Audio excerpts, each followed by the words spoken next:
On this episode of Cape Media News, concerns bloom over toxic algae that's growing in our local ponds. The community unites to explore food insecurity on Cape Cod, and a group of grannies against gun violence promote their newest campaign, You Can Help Save a Life. These stories and more, this is Cape Media News.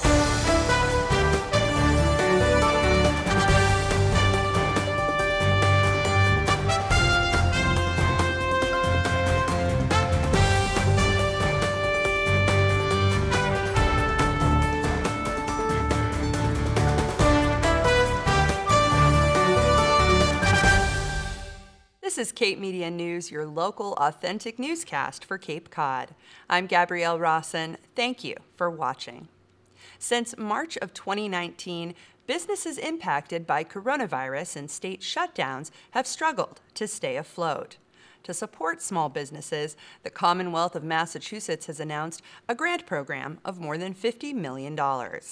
The grants, which will be administered from the Massachusetts Growth Capital Corporation, will be available to any Massachusetts business with fewer than 50 employees, and preference will be given to those who have been most negatively impacted by the pandemic, those who have yet to receive aid from other federally funded programs, or business owners who are minority, women, veterans, or serving gateway cities, including Barnstable.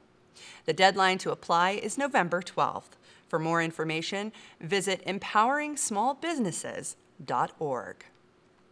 The Barnstable Municipal Airport is seeking community input on the development of their 20-year master plan. According to airport manager Katie Service, an airport master plan is a comprehensive study that considers the needs of the airfield, local general aviation, corporate aviation, and commercial aviation over the next 20 years and helps to support the airport's financial future. The Barnstable Municipal Airport emphasizes stakeholder input is an important part of the process and says all content related to the topic will be available on their YouTube channel. If you would like to comment or have any questions or concerns regarding the airport's master plan, email hyamasterplan@mjinc.com. According to a national survey, approximately 7% of all U.S. children, more than 4.5 million kids, live in homes where at least one firearm is stored loaded and unlocked. In 2020, EverytownResearch.org reported there have been at least 229 unintentional shootings by children, resulting in 97 deaths and 139 injuries. To help raise awareness and to promote gun safety, a local nonpartisan organization called Grandmothers Against Gun Violence Cape Cod have created a literature campaign to help educate gun owners. Emily Tulloch reports. Hello, I'm Emily Tulloch, and you're watching Cape Media News. Today, our guest is Donna Wald from Grandmothers Against Gun Violence, and she's here to discuss a new literature campaign on gun safety that has launched on their organization's website. So for those not familiar with Grandmothers Against Gun Violence, can you tell us what the mission of the organization is? Grandmothers Against Gun Violence is not anti-gun. We respect the Second Amendment and people's individual right to own guns. But we also know that comes with both societal and individual responsibility. We seek to educate on gun violence and gun violence prevention. We are nonpartisan, we're a grassroots organization, and we are a nonprofit. So you recently launched a new literature campaign that focuses on gun safety. Can you tell us a little bit about that and also where our viewers can get more information? Okay, this has a bit of a history. We started this campaign last November before we ever knew we were going to have COVID. And we started it because although in 2017 we had launched a safety campaign called Lock It Up, which was about home safety and locking up your guns, as we get more and more into this, we begin to realize that there are many predictable, preventable gun tragedies.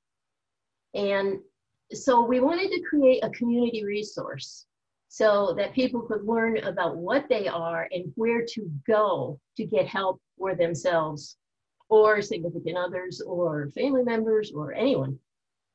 So we launched a campaign called You Can Save a Life Now. And this is totally about predictable, preventable gun tragedies.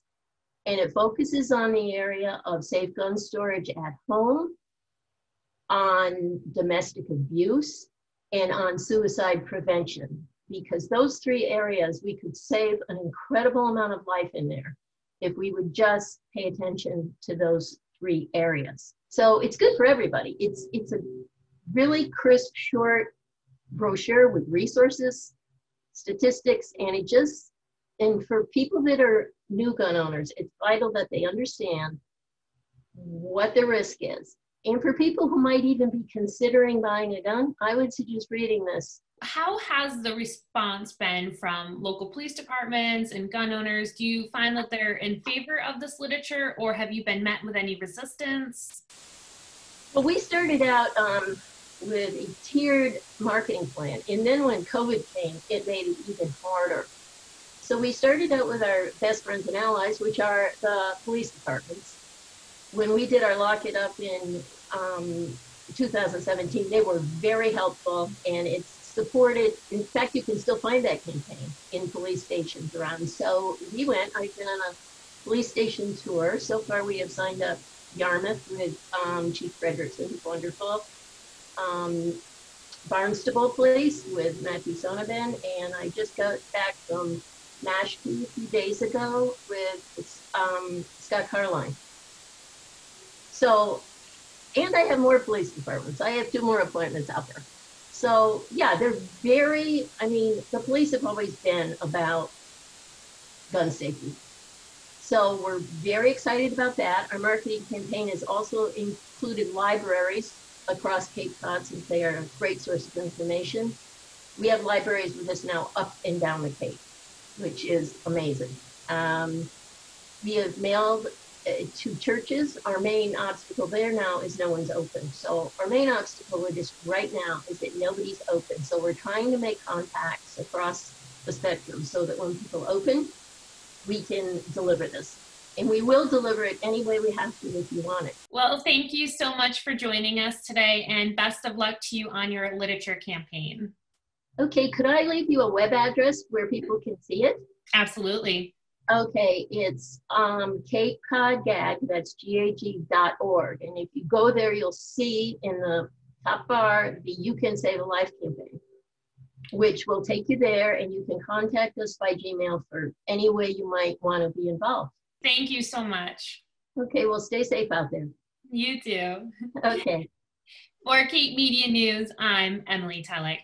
To learn more about Grandmothers Against Gun Violence Cape Cod and their literature campaign, You Can Help Save a Life, visit capecodgag.org. Up next, concerns bloom over toxic algae in our local ponds.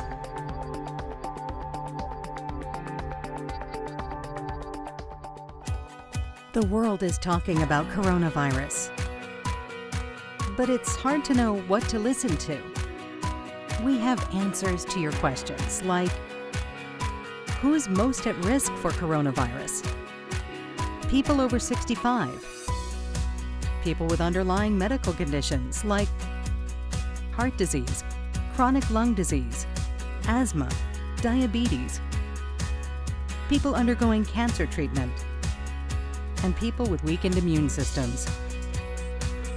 What should you do if you or a loved one is at higher risk? Avoid close contact with people. Avoid crowds. Stay home if you can. Wash your hands frequently. Learn more ways to protect yourself and others at coronavirus.gov. Together, we can help stop the spread. The Association to Preserve Cape Cod is a local nonprofit whose mission is to preserve, protect, and enhance the natural beauty of Cape Cod through advocacy, science, and education. Since its inception in 1968, APCC has utilized a number of monitoring programs to solve some of Cape Cod's most pressing environmental issues. Earlier this week, we spoke with Executive Director Andrew Gottlieb to learn more about the alarming increase of toxic algae bloom in our local ponds and waterways. Cape Media News reports. Global warming, poorly treated wastewater, and fertilizer runoff have provided a perfect environment for toxic algae to bloom in Cape Cod ponds. The Association to Preserve Cape Cod has been studying cyanobacteria, but a recent report revealed the problem is worse than they thought. We've already reported last year about the significant decline in water quality in our estuarine environment.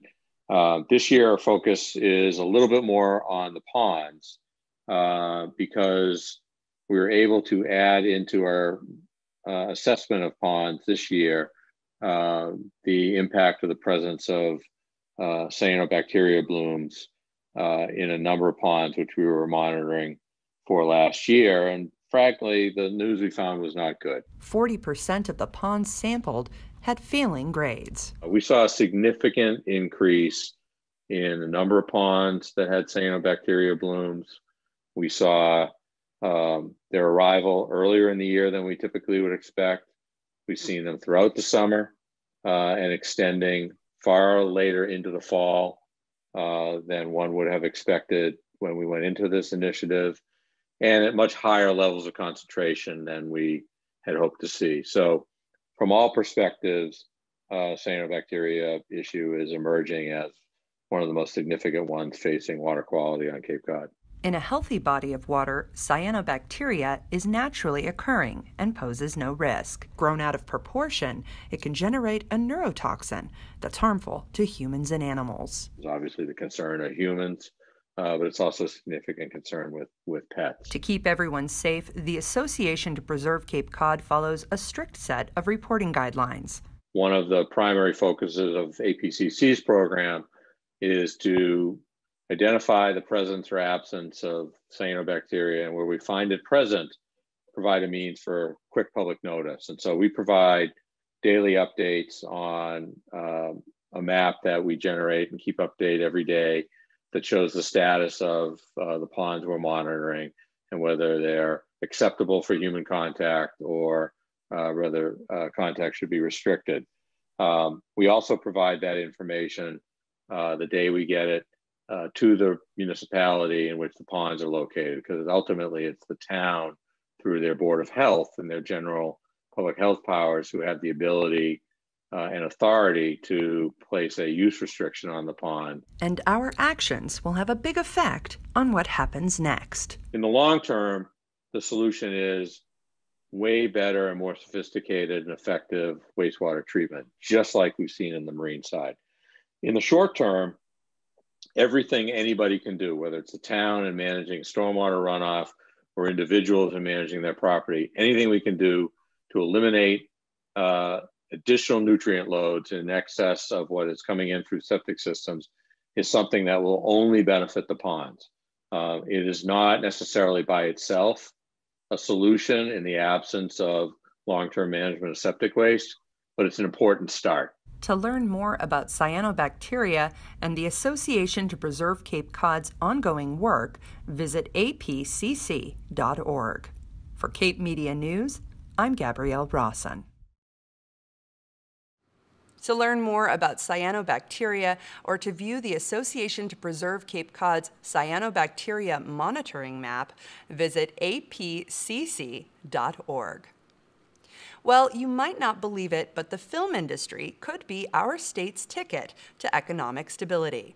Last week, the Massachusetts Production Coalition presented a first-of-its-kind economic impact report demonstrating how local film productions impact job creation, business spending, and economic development in Massachusetts.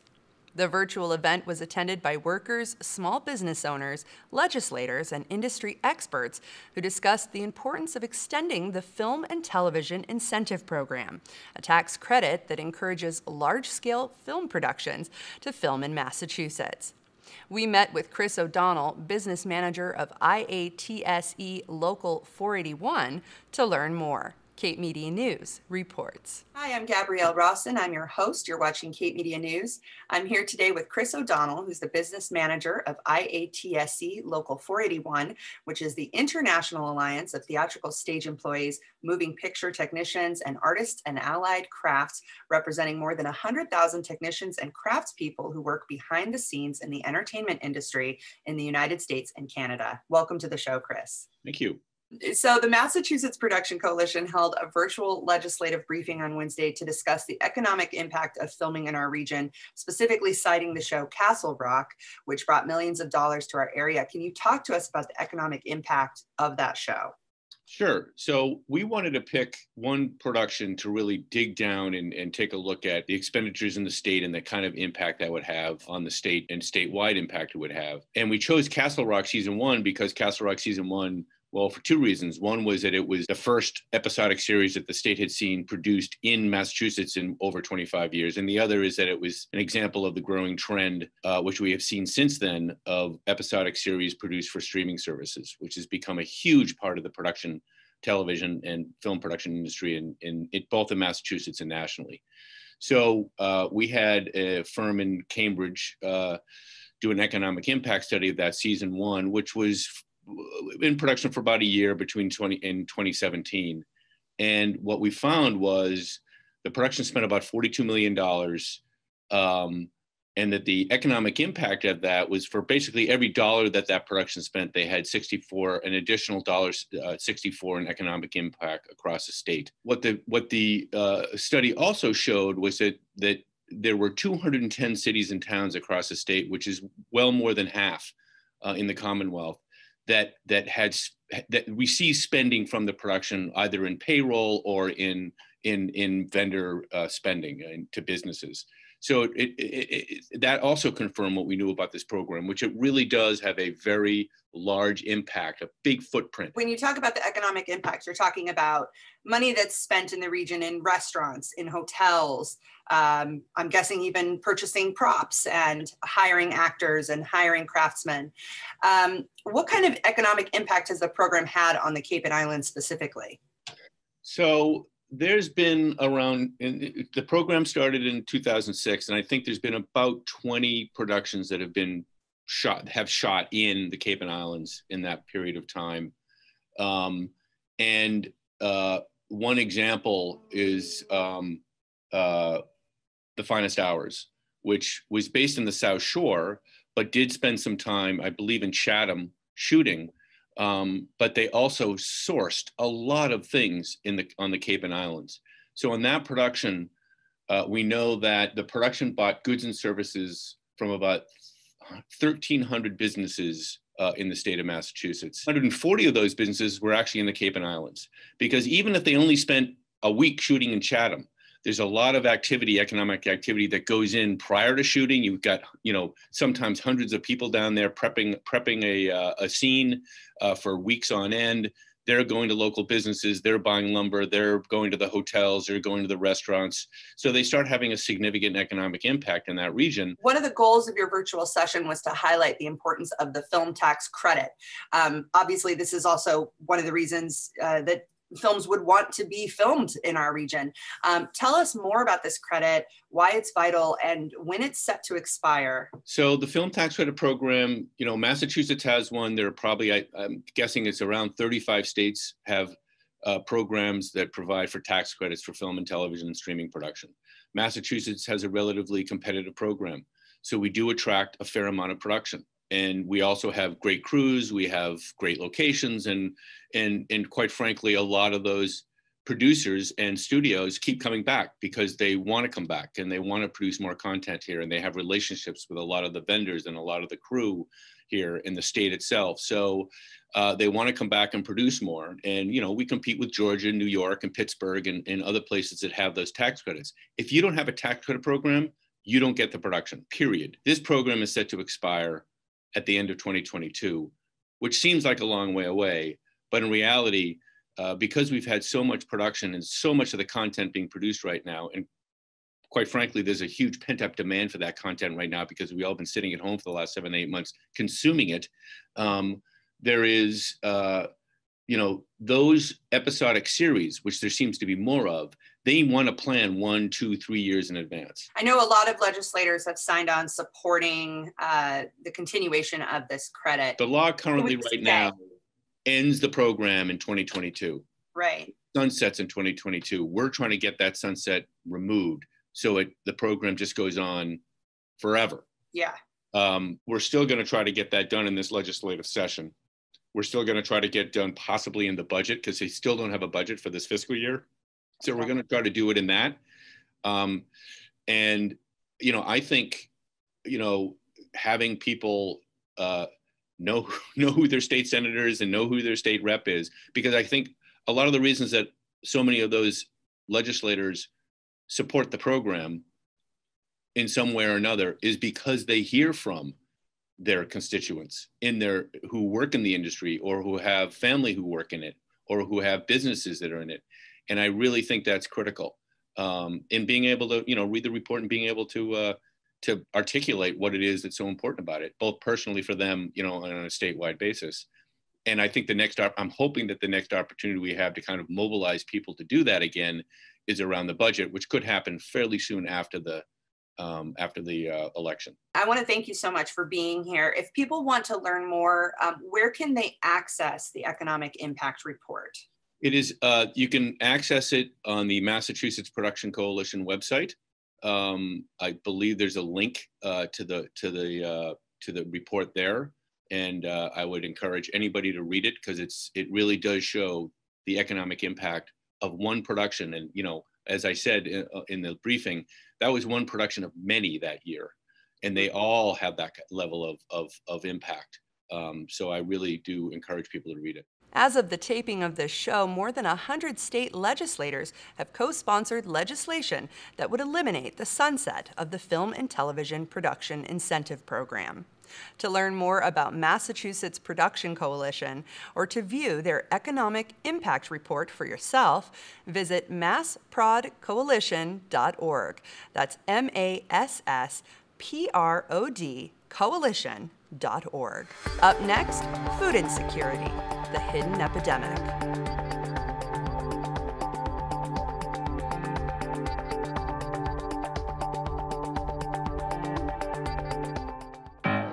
People in Massachusetts are asking what they can do to help stop the spread of the virus. Our response?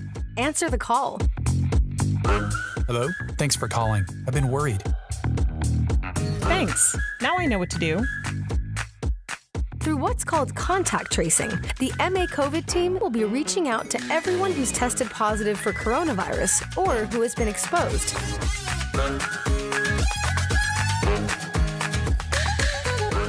Look out for area codes 833 or 857 and answer the call to keep your community safe. Visit mass.gov/MA Tracing Team. Welcome back to Cape Media News. I'm Gabrielle Rawson. Well, food insecurity is a major issue here on Cape Cod. To help address the growing need for resources, the Cape Women's Coalition recently held a virtual summit called Food Insecurity, the Hidden Epidemic, to connect attendees with local food organizations and to help combat the stigma associated with needing help. The virtual summit was held on Thursday, October 15th. I spoke with Cape Women's Coalition member Courtney Butler the day before to learn more about the event. Cape Media News reports. Hi, you're watching Cape Media News. I'm Gabrielle Rawson, your host. I have on the show today here with me Courtney Butler, who's the Executive Assistant to the Town Administrator of Wellfleet, and she's also a member of the Cape Cod Women's Coalition. Welcome to the show. Hi, Gabby. Thanks for having me. Of course. Thank you for being here. I brought you on the show today to talk a little bit about the event that the Cape Cod Women's Coalition is putting on called Food Insecurity, the Hidden Epidemic. Could you tell me a little bit about what you guys are doing tomorrow and why you felt it was so important to host an event like this?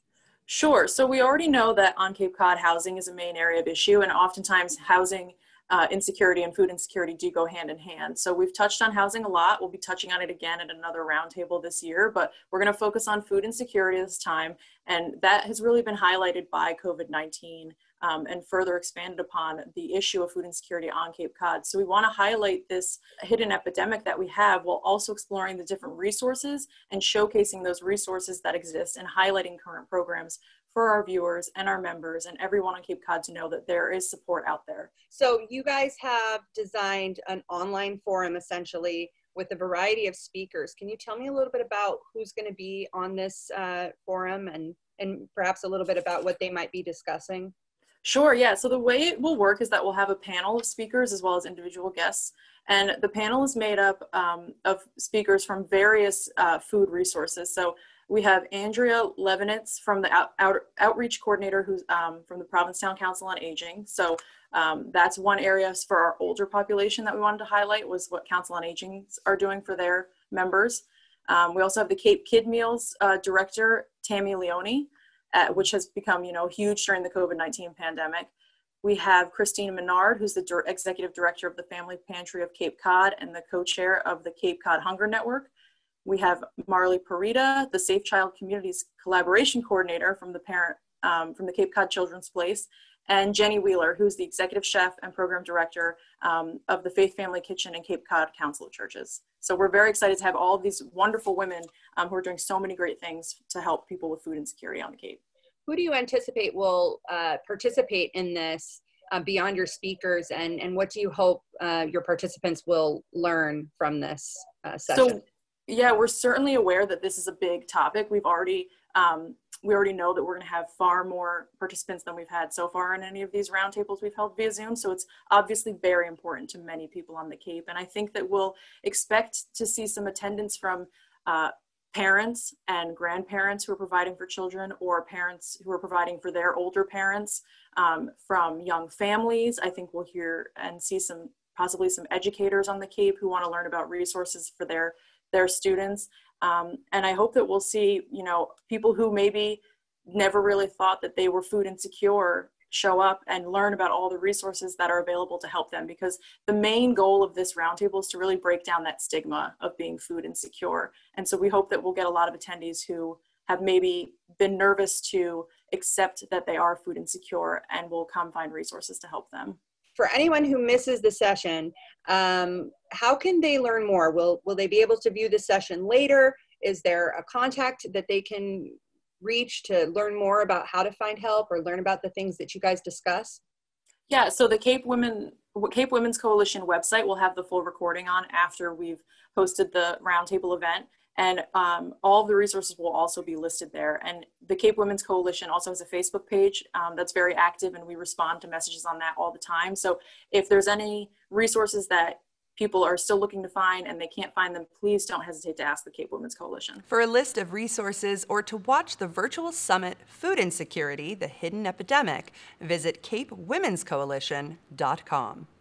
Well, that brings this episode of Cape Media News to a close.